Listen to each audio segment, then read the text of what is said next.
3、2、1、Dr. Peyam! こんにちは、Dr. Peyam の特別な日本のエピソードへようこそ今日、の鈍関数が見つかります。ここで E は単位 n、x の2乗プラス E の2乗に等しくなります。x squared plus y squared equals 1 derivatives 両側の鈍関数を取り、線ルを使うと2x plus 2y y 素数は0に等しい。だから y 素数はマイナス x に等しい。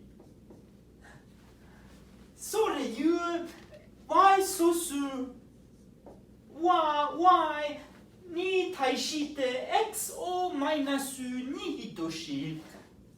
マイナス x over y。ただそしてこれは幾何学的に理にかなっている。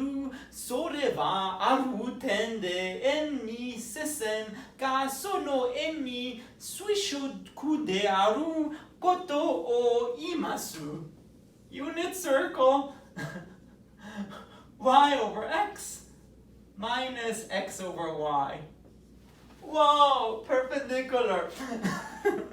さて、私はあなたがより多くの数学を見たいのなら、私をチャンネルを購読することを確認してください。あなたがこの特別を気に入ったことを願っています。ありがとうございます。またね。